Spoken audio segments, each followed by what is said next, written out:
एक समय की बात है। एक गांव में गिरधर नाम का एक साधारण किसान रहा करता था। उसके परिवार में उसकी 2 बेटियां थीं, जिनकी देखभाल वो बहुत लगन से किया करता था। वो दिन रात अपनी बेटियों के लिए मेहनत करता था। अरे गिरधर भाई, कभी आराम भी कर लिया करो। तुम तो दिन रात काम में लगे रहते हो। अरे अपना नहीं तो कम से कम अपनी बेटियों का सोचो। तुम्हें कुछ हो गया तो उनका क्या होगा। अरे तुम तो जानते हो, जब दोनों बेटियां बहुत छोटी थीं तभी उनकी माँ गुजर गई। तब से मैं ही उनकी परवरिश कर रहा हूँ। उनके लिए मैं कभी नहीं थक सकता। इस प्रकार मोहन की बातों को अनसुना करके गिरधर आगे की ओर बढ़ जाता है। वो घर पहुंचता है जहां उसकी बेटियां उसे देखकर हैरान हो जाती हैं, क्योंकि पिता पसीने से लथपथ थे। उनके कपड़ों में कीचड़ लगा हुआ था। अरे पिताजी, आपके कपड़े गंदे हो गए हैं और आपने कैसा हाल बना रखा है। दिन रात खेतों में काम करते हैं। मैंने तो कितनी बार कहा है कि अब हम काम पर जाएंगे, पर आप हमारी बात नहीं सुनते। अरे जब तक मैं जीवित हूँ तुम लोगों को काम पर जाने की जरूरत नहीं है। अब जल्द से जल्द तुम दोनों की शादी करके अपनी जिम्मेदारी खत्म कर दूंगा। उसके बाद तो आराम ही करना है। तभी गौरी अपने पिता के लिए पानी लेकर आती है। गौरी गिरधर की छोटी बेटी है और स्वभाव से बहुत ही नटखट। वो जानती है कि अपने ढीठ पिता को कैसे मनाना है। पिताजी, दीदी की शादी करनी है तो कर दीजिए। मैं तो आपको छोड़कर कहीं नहीं जाऊंगी। आप कहते हैं कि मैं आपको सबसे अधिक प्रिय हूँ, तो फिर आप मुझे यहाँ से कैसे भेज सकते हैं। इस प्रकार अपनी बेटियों के साथ बातचीत करते हुए गिरधर ने भोजन किया और आराम करने लगा। लेकिन उषा और गौरी को बिल्कुल नींद नहीं आ रही थी। उन्होंने सोच लिया था कि अब से वो अपने पिता को इस तरह मेहनत नहीं करने देंगी। पिताजी इस अवस्था में पहुंच चुके हैं, लेकिन फिर भी खेतों में हल चलाते हैं। मुझे अच्छा नहीं लगता। क्या तुम मेरी एक बात मानोगी? क्या बात गौरी? देखो, कुछ भी ऐसा मत करना कि पिताजी हमसे नाराज हों। पिताजी के सामने हमारी एक नहीं चलती, ये तो तुम्हें पता ही है। गौरी उषा को एक मटका दिखाती है। अरे अब तुम मुझे खाली मटका क्यों दिखा रही हो? इसमें तो कुछ भी नहीं है। तुम आखिर क्या करना चाहती हो? ये खाली नहीं है, तुम बस मेरे साथ चलो। जैसा मैं कहूँगी वैसा करना। दोनों बहनें मटके का पानी लेकर घर के पीछे वाले खाली हिस्से में जाती हैं, जहाँ पर पहले से बहुत सारे पेड़ लगे होते हैं। गौरी ध्यान मुद्रा में बैठ जाती है। अब जो होने वाला है उसे देखकर बिल्कुल मत घबराना। ऐसे सोचो कि इस मटके में पानी है। इस मटके का पानी मेरे ऊपर गिरा दो। मैं एक सुंदर फल के पेड़ में बदल जाऊंगी और तुम जी भर के फल तोड़ लेना। ये तुम क्या कह रही हो? तुम एक इंसान हो, भला तुम पेड़ में कैसे बदल सकती हो? और तुम्हारे पास ये शक्ति कहाँ से आई? प्रश्न मत करो दीदी, जैसा कहा है वैसा करो। फल तोड़ने के बाद फिर से मटके का पानी मेरे ऊपर डाल देना। मैं वापस स्त्री बन जाऊंगी। लेकिन फल ध्यान से तोड़ना, एक भी पत्ती नीचे नहीं गिरनी चाहिए। उषा गौरी की बात मानती है। वो गौरी के ऊपर खाली मटके का पानी गिराती है और देखते ही देखते वो एक सुंदर फल के पेड़ में बदल जाती है। उषा बहुत सावधानी से फल तोड़ती है। टोकरी भर जाने के बाद वो मटके का पानी पेड़ की जड़ में डालती है। पेड़ गौरी के रूप में बदल जाता है। देखा दीदी मेरा कमाल? अब हम इसी प्रकार का कार्य करेंगे। तुमने जो भी सुंदर और मीठे फल तोड़े हैं, हम उसे बाजार में बेच देंगे। उसके बाद हमारे पास पैसे आ जाएंगे और पिताजी को काम नहीं करना पड़ेगा। सब तो ठीक है, लेकिन तुम मुझे बताओ, तुमने ये कहाँ से सीखा? कहीं तुम किसी तंत्र मंत्र से तो नहीं जुड़ी हो? अगर तुम गलत रास्ते पर जा रही हो तो लौट आओ। अगर मैंने तुम्हें सच्चाई बता दी तो मेरी ये शक्ति हमेशा के लिए खत्म हो सकती है। एक बार पेड़ बनने के बाद मेरा दोबारा इंसान बनना मुश्किल हो जाएगा। इसलिए आज के बाद मुझसे ये प्रश्न कभी मत पूछना। गौरी उषा के किसी प्रश्न का उत्तर नहीं देती। दोनों फल की टोकरी को लेकर बाजार पहुंचती हैं और फल बेच देती हैं। इसके उन्हें अच्छे पैसे मिलते हैं। इस प्रकार गौरी और उषा ने फल बेचकर धन इकट्ठा किया। आखिरकार उषा और गौरी के फल राजमहल तक पहुँचे। महारानी, आपने ये सुगंधित फल कहाँ से मंगवाए हैं? इसकी खुशबू इतनी ज्यादा अच्छी है कि मैं राज दरबार से यहाँ आ गया। महाराज, अभी इन फलों का स्वाद लीजिए। दासी इन्हें आज ही बाजार से लेकर आई है। मैंने विशेष रूप से आपके लिए मंगवाए हैं। राजा फलों का स्वाद लेते हैं। उन्हें फल बहुत मीठे और अच्छे लगते हैं। राजा ने महारानी से प्रतिदिन यही फल मंगवाने की बात कही। इस प्रकार गौरी और उषा के फल राजमहल तक जाने लगे। ये कोई साधारण फल नहीं है। मुझे पता लगाना होगा कि इस फल का पेड़ कहाँ पर है। आखिर कौन है वो जो इन्हें बाजार में लाकर बेचता है? तभी मंत्री राजा के पास आता है। मंत्री जी, मैं आपको एक गुप्त कार्य देना चाहता हूँ। पहले ये फल लीजिए। महाराज, मैं इस फल से कौन सा गुप्त कार्य कर सकता हूँ? मुझे आज्ञा दीजिए। आपको पता लगाना है मंत्री जी कि ये फल किस पेड़ से आया है। आखिर ये पेड़ कहाँ पर है। इसकी सुगंध और स्वाद बहुत लाजवाब है। ऐसे फल मैंने कभी नहीं खाए। आप भी स्वाद लीजिए और पता लगाइए कि ये कहाँ पर है। राजा का आदेश मानते हुए मंत्री और उसके सैनिक पूरे राज्य में इस सुगंधित फल का पेड़ ढूंढते हैं, लेकिन उन्हें ये कहीं नहीं मिलता। क्षमा करें महाराज, मैं आपका गुप्त कार्य करने में पहली बार असफल हो गया हूँ, क्योंकि इस फल का पेड़ पूरे राज्य में कहीं पर नहीं है। मंत्री ने राजा को सूचना दे दी, लेकिन फिर भी राजा के मन में प्रश्न खत्म नहीं हो रहे थे। आखिरकार राजा ने एक योजना बनाई। राजा साधारण वेश बनाकर बाजार में जाते हैं और देखते हैं कि दो लड़कियां फल बेच रही हैं। राजा फल खरीदने का नाटक करते हैं। सुनो, तुम्हारे फलों की खुशबू तो बहुत अच्छी है। स्वाद में भी ये बहुत मीठे होंगे।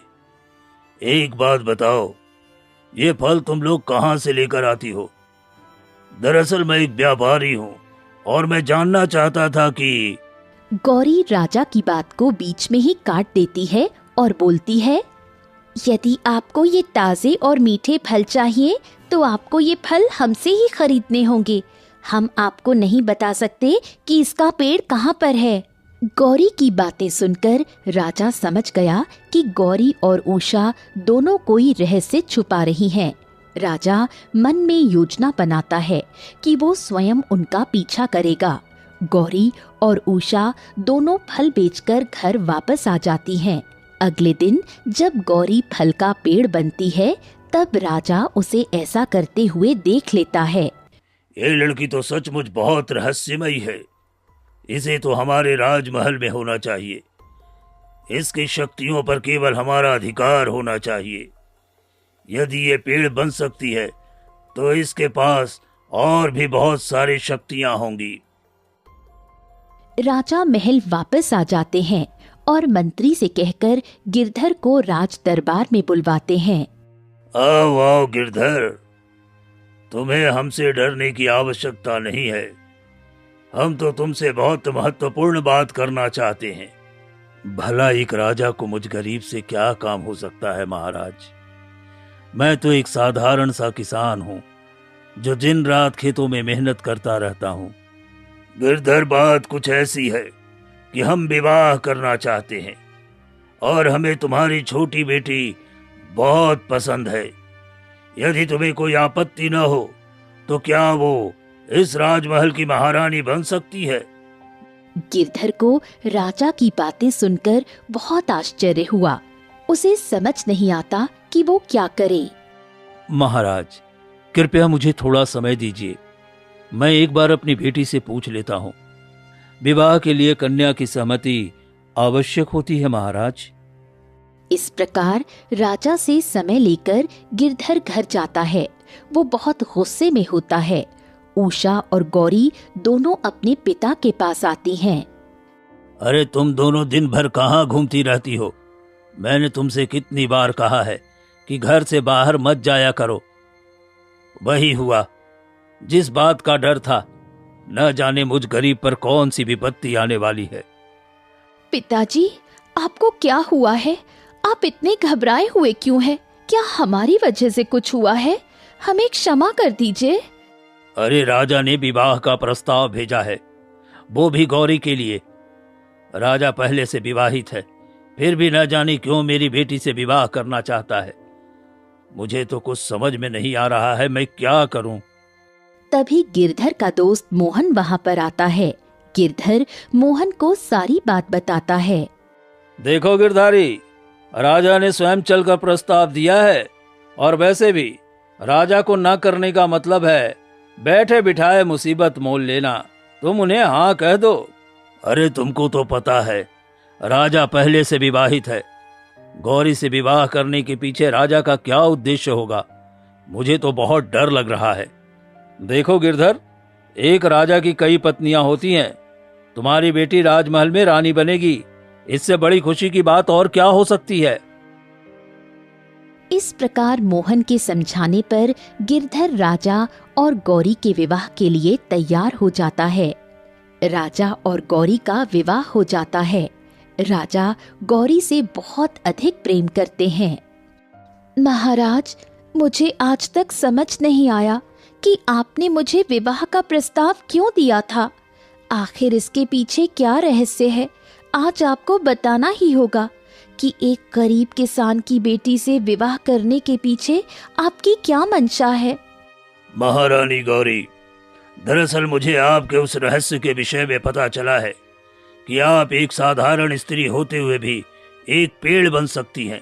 मैंने स्वयं अपनी आंखों से आपको फल का पेड़ बनते हुए देखा था। उसी दिन मैंने निश्चय किया था कि मैं आपसे विवाह करूंगा। क्या आपको इस रहस्य के विषय में पता है? महाराज, आज तक ये सच केवल मेरी बहन को पता था और अब आप इस रहस्य के भागीदार हैं। लेकिन आप ये बात किसी को मत बताइएगा। ठीक है महारानी, लेकिन उसके लिए आपको मेरी शर्त माननी होगी। आपको मेरे सामने पेड़ बनना होगा। जब भी मेरी इच्छा होगी तब आपको फलों का पेड़ बनकर मुझे प्रसन्न करना होगा। गौरी राजा की बात मान लेती है और इस प्रकार राजा जब भी गौरी से पेड़ बनने की इच्छा प्रकट करते हैं तो वो उन्हें जादुई मटका देती है और पेड़ बनकर दिखाती है।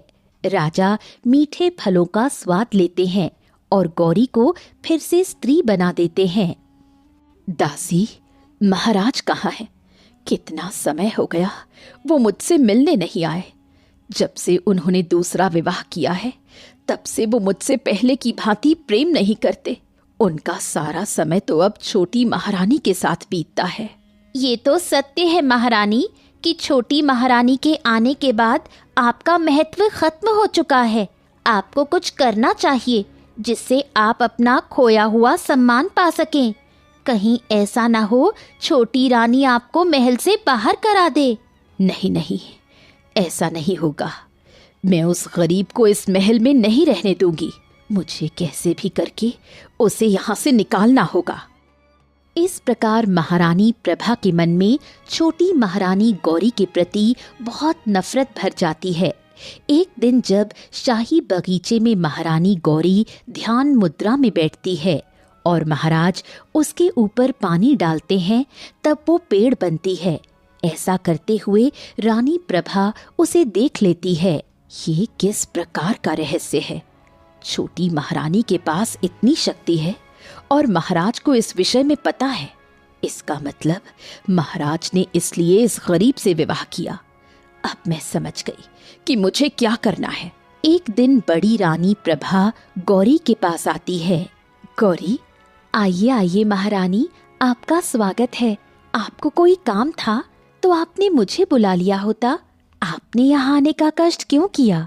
नहीं नहीं, मैं तो तुम्हें अपनी छोटी बहन समझती हूँ, इसलिए तुमसे मिलने चली आई। तुम तो जानती हो हम रानियों का जीवन कैसा होता है। मैं तो महल में अकेली परेशान हो जाती थी, पर अब तुम आ गई हो तो अच्छा लगने लगा है। क्या सचमुच दीदी आपको मुझसे कोई शिकायत नहीं है? आप ही की तरह मेरी भी एक बड़ी बहन है जो मुझसे बहुत प्रेम करती है। अब दीदी के रूप में आप मुझे मिल गई हैं, मैं बहुत प्रसन्न हूँ। तो क्यों ना हम दोनों बहनें कुछ समय बिताएं। चलो हम दोनों जंगल की ओर चलते हैं, वहाँ पर शिकार करेंगे ताकि हमारा मन बहल जाए। ठीक है दीदी, लेकिन इससे पहले हमें महाराज से आज्ञा लेनी चाहिए। यदि वो हमारे साथ चलने को तैयार हो तो और भी आनंद आएगा। महाराज तो इस समय दरबार के कामों में व्यस्त होंगे। चलो हम दोनों चलते हैं। क्या तुम अपनी बड़ी बहन के लिए इतना नहीं करोगी? गौरी वन विहार की तैयारी करने जाती है, तभी उसे मटके का ध्यान आता है। इस मटके को मैं यहाँ नहीं छोड़ सकती, नहीं तो दासियां इसे साधारण मटका समझकर इधर उधर कर देंगी। मुझे इसे अपने साथ लेकर जाना चाहिए। इस प्रकार गौरी रानी प्रभा की बातों में आ जाती है और उनके साथ वन विहार के लिए चल देती है। गौरी अपने साथ अपना जादुई मटका लेकर जाती है। दोनों जंगल में जाते हैं। थोड़ी ही दूर आगे जाने पर बड़ी महारानी कहती है, मेरे पेट में दर्द हो रहा है, मुझे बहुत तेज भूख लगी है और चक्कर भी आ रहे हैं। मैं अधिक समय तक भूखी नहीं रह सकती, अब मुझसे चला नहीं जा रहा है। दीदी आप चिंता मत करो, आप यहाँ पर बैठ जाओ, मैं अभी आपके लिए पानी लेकर आती हूँ। नहीं नहीं, जल तो हमारे पास है। मेरी इच्छा है कि मुझे इस समय एक सुगंधित फल मिल जाए तो मेरी तबीयत बिल्कुल ठीक हो जाए। अगर इस समय मुझे खाने के लिए फल नहीं मिला तो निश्चित ही मेरी मृत्यु हो जाएगी। फल? लेकिन यहाँ तो दूर दूर तक कोई फल का पेड़ दिखाई नहीं देता है, मैं कैसे आपके लिए फल लेकर आऊं? आप थोड़ी सी हिम्मत कर लीजिए, आगे जाकर शायद हमें कुछ मिल जाए। कुछ करो गौरी, नहीं तो मेरे प्राण निकल जाएंगे।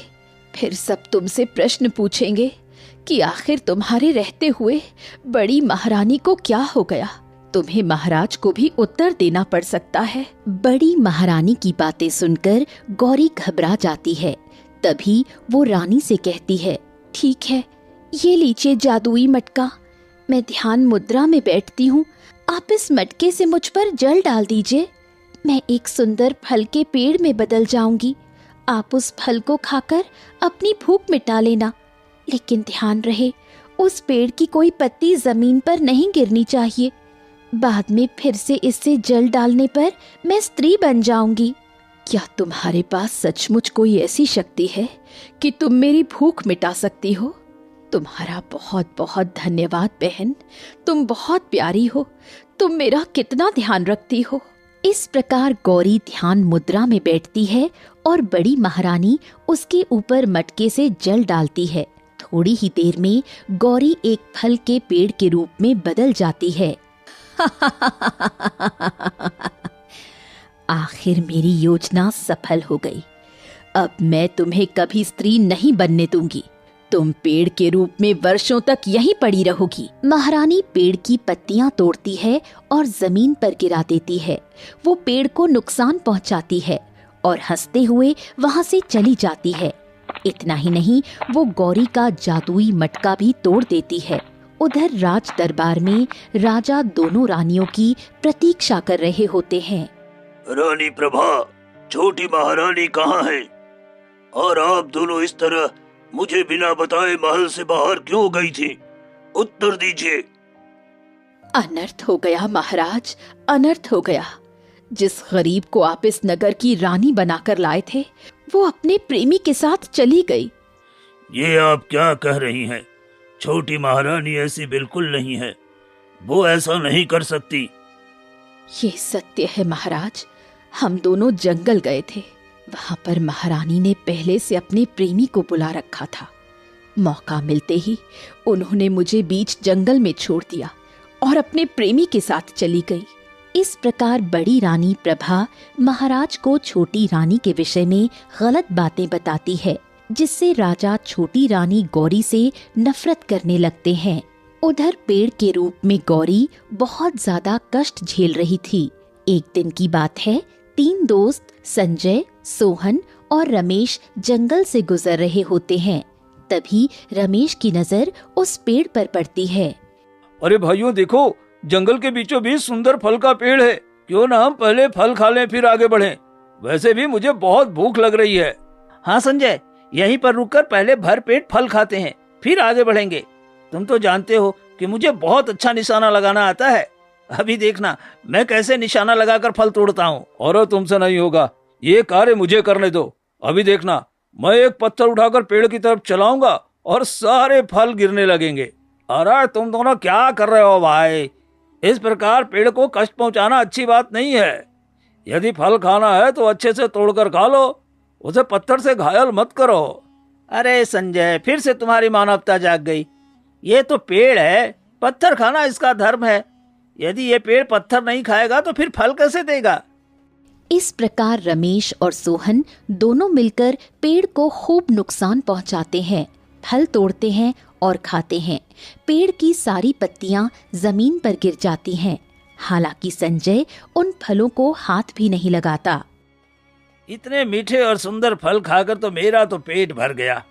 और देखो, मैंने तो अपना झोला भी फलों से भर लिया है, ताकि आगे के रास्ते में हमें कोई तकलीफ न हो। संजय, तुमने कुछ खाया कि नहीं? अरे नहीं, मेरी इच्छा नहीं है फल खाने की। अरे तुम दोनों का पेट भर गया हो तो हमें आगे बढ़ना चाहिए। और वही फल तो खा लिया, अब पानी पीने की इच्छा हो रही है। चलो देखते हैं, आसपास कोई नदी होगी, वहां से हमें जल मिल जाएगा। तभी संजय की नजर पेड़ पर पड़ती है। वो देखता है कि पेड़ से खून की बूंदें गिर रही हैं। उसे कुछ समझ नहीं आता कि ये सब कुछ क्या है। हाँ, तुम दोनों जाओ और देखो आसपास कोई नदी है क्या। यदि जल मिले तो मेरे लिए भी लेकर आना। मैं तब तक यहीं पर बैठा रहूंगा। देखो, मेरे मित्र अब जा चुके हैं, अब तुम्हें घबराने की जरूरत नहीं है। मैंने ऐसा पेड़ कभी नहीं देखा है जिसमें से रक्त बहता हो। आखिर तुम कौन हो? मुझे अपना पूरा रहस्य बताओ। मैं तुम्हारा रहस्य जाने बिना यहाँ से नहीं जा सकता। तभी पेड़ से एक दुख भरी आवाज निकलती है। मेरी मदद करो, मैं वर्षों से इसी जंगल में कष्ट भोग रही हूँ। मेरे स्वादिष्ट और मीठे फल मेरे लिए काल बन चुके हैं। जो कोई भी आता है केवल और केवल मुझे कष्ट पहुंचा कर जाता है।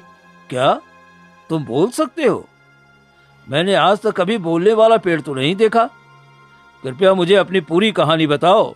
इस प्रकार पेड़ संजय को अपनी पूरी कहानी बताता है। बड़ी महारानी ने मेरे साथ छल किया और इस छल के कारण मैं आज यहाँ पर हूँ। अपनी ईर्ष्या में उन्होंने मेरा जीवन बर्बाद कर दिया। ये बताओ कि मैं तुम्हारी सहायता कैसे कर सकता हूँ। मैं चाहता हूँ कि तुम्हें नया जीवन मिले और तुम महारानी के छल के विषय में सबको बताओ। तुम्हारा कष्ट मुझसे देखा नहीं जाता। यदि मैंने तुम्हें ये बता दिया तो मैं दोबारा कभी मनुष्य नहीं बन पाऊंगी। इसलिए मैं तुम्हें नहीं बता सकती कि मुझे ये शक्ति कहाँ से प्राप्त हुई। यदि तुम्हें जानना है तो तुम्हें पर्वत के शिखर पर जाना होगा और साधु महात्मा से मिलना होगा। वही तुम्हें पूरी कहानी बता सकते हैं। उन्हें यहाँ लेकर आओ, शायद उनके आशीर्वाद से मेरा कष्ट कम हो जाए। ठीक है, मैं जाता हूँ, साधु महात्मा को लेकर आता हूँ। तुम बिल्कुल चिंता मत करना। पेड़ की रक्षा की जिम्मेदारी अपने मित्रों को देकर संजय वहां से पर्वत के शिखर की ओर चलने लगता है। वो देखता है कि वहां पर एक साधु तपस्या कर रहे हैं। प्रणाम साधु महात्मा, कृपया मेरी सहायता कीजिए। मैं बड़ी आशा लेकर आपके पास आया हूँ। अब आप ही मेरी उम्मीद हैं। कहो बच्चे, तुम्हें क्या कष्ट है? यदि मेरे वश में हुआ तो मैं तुम्हारे कष्ट को अवश्य दूर करने का प्रयास करूंगा। मुझे बताओ। महाराज, वर्षों पहले आपने जिस स्त्री को सुंदर फलों का पेड़ बनने का वरदान दिया था, आपका वो वरदान उसके लिए श्राप बन चुका है। अब आप ही उसके कष्ट को दूर कर सकते हैं। हाँ, उस बच्ची का नाम गौरी था और मैं ही उसे जादुई मटका दिया था, जिसकी सहायता से वो एक फल का पेड़ बन सकती थी। साधु संजय को बताने लगते हैं। अरे आखिरकार इतनी मेहनत करने के बाद मेरा सुंदर बगीचा तैयार हो चुका है। अब मैं इस बगीचे में किसी को आने की अनुमति नहीं दूंगा। यहाँ के शरारती लोग सुंदर बगीचे को खराब कर देते हैं। इस प्रकार साधु बगीचे में सो रहे होते हैं। तभी 4 लोगों का एक समूह आता है जिसमें 2 लड़कियां और 2 लड़के थे। नहीं नहीं, हमें ऐसा नहीं करना चाहिए। इस प्रकार किसी दूसरे की मेहनत का फल तोड़ना अच्छी बात नहीं। अरे तो हम कौन सा साधु महात्मा का बगीचा लेकर जा रहे हैं? हमें तो बस 2-4 मीठे फल चाहिए, इतने में हमारा पेट भर जाएगा। बस 2-4 फल लेकर हम यहाँ से चले जाएंगे। तुम देखना, साधु महात्मा को पता नहीं चलेगा। इस प्रकार चारों लोग बगीचे से थोड़े थोड़े फल तोड़ते हैं और वहां से चले जाते हैं। लेकिन गौरी बगीचे से कोई फल लेकर नहीं जाती, बल्कि वो फलों को साधु महात्मा के सिरहाने पर रख दिया करती थी। ये मेरे बगीचे का फल किसने मुझे उपहार में दिया है? ये तो मैं जानता हूँ कि मेरे सो जाने के बाद कोई न कोई यहाँ अवश्य आता है जो बगीचे से फल तोड़कर ले जाता है। लेकिन इस प्रकार की अद्भुत ईमानदारी किसकी हो सकती है? अगले दिन साधु महात्मा सोने का नाटक करते हैं। गौरी और उसके तीनों मित्र साधु के बगीचे से फल तोड़ते हैं। तीनों अपना अपना फल लेकर जाने लगते हैं, लेकिन गौरी अपने हिस्से के फल साधु महात्मा के सिरहाने रख देती है। तो तुम हो वो अद्भुत बच्ची जो मेरे बगीचे का फल तोड़कर मुझे ही उपहार भी देती है।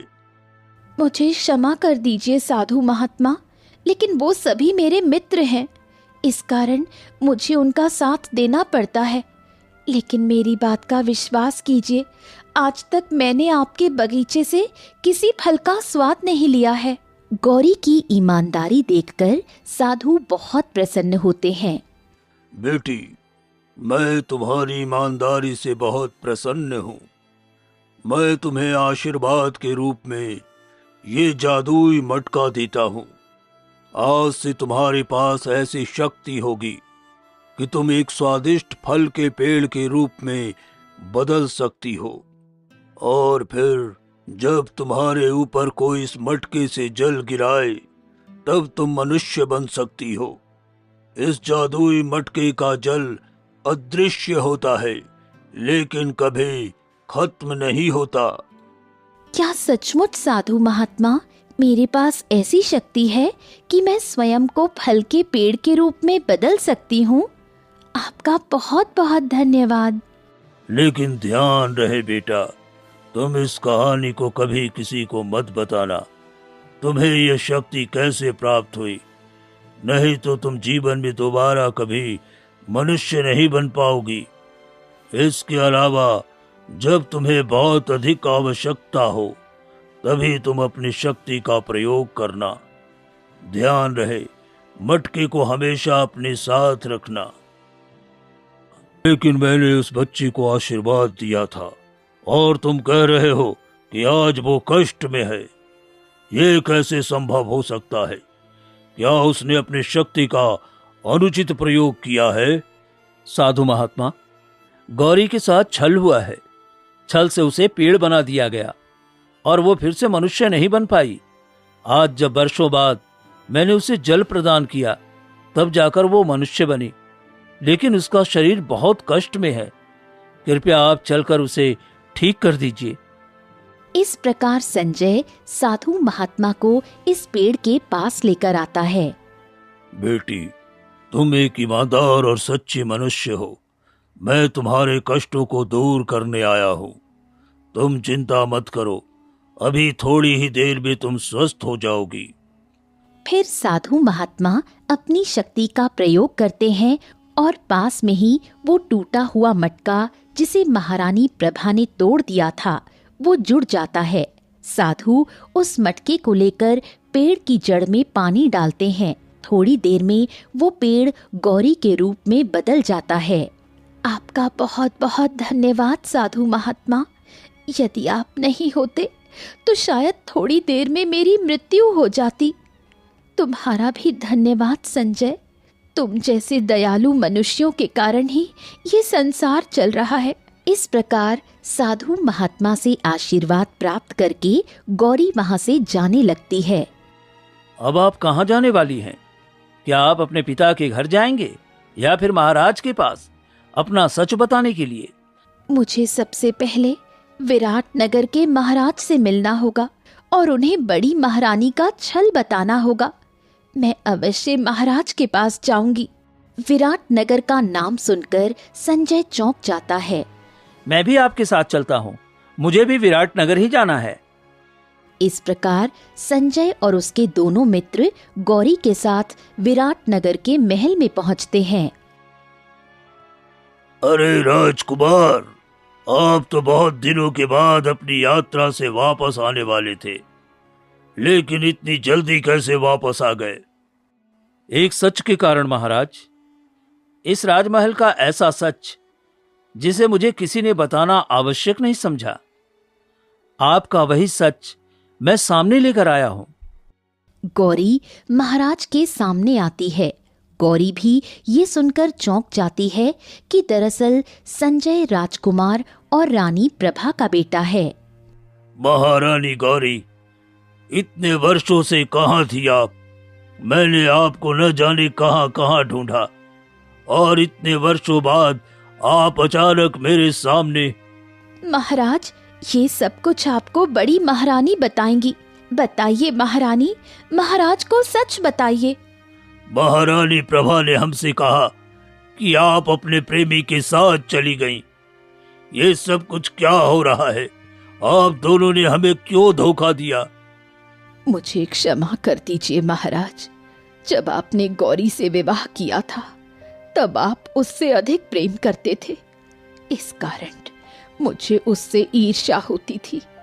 एक दिन जब मैंने देखा कि गौरी फलों का पेड़ बन सकती है तो मैंने योजना बनाई कि मैं एक बार उसे फल का पेड़ बना दूंगी तो फिर दोबारा वो मनुष्य नहीं बन पाएगी और फिर वो आपसे दूर हो जाएगी। मुझे नफरत हो रही है महारानी, मुझे आपसे नफरत हो रही है। आपने इतनी नीच हरकत की है कि मुझे विश्वास नहीं होता। सैनिकों, ले जाओ इस दुष्ट औरत को और अभी कारागार में डाल दो। इस नगर की छोटी महारानी और हमारी छोटी मां के साथ जो कुछ भी किया है उसे स्वीकार नहीं किया जा सकता। नहीं मेरे बेटे, नहीं, मुझसे घृणा मत करो। ये सब कुछ मैंने तुम्हारे कारण किया था। महाराज का कोई दूसरा पुत्र होता तो वो तुम्हें कभी राजा नहीं बनने देते। इस कारण मैंने ये योजना बनाई ताकि तुम्हारा भविष्य सुरक्षित हो। बस मां, बस, आप चले जाइए यहां से। मैं आपकी कोई बात नहीं सुनना चाहता। मेरा भविष्य बनाने के लिए आपने किसी का जीवन बर्बाद कर दिया। मुझे शर्म आ रही है कि मैं आपका बेटा हूं। इस प्रकार राजकुमार संजय के कहने पर महारानी प्रभा को जेल में बंद कर दिया जाता है। महाराज और रानी गौरी सुख से अपना जीवन व्यतीत करने लगते हैं। कुछ दिनों में राजकुमार संजय को नगर का राजा बना दिया जाता है।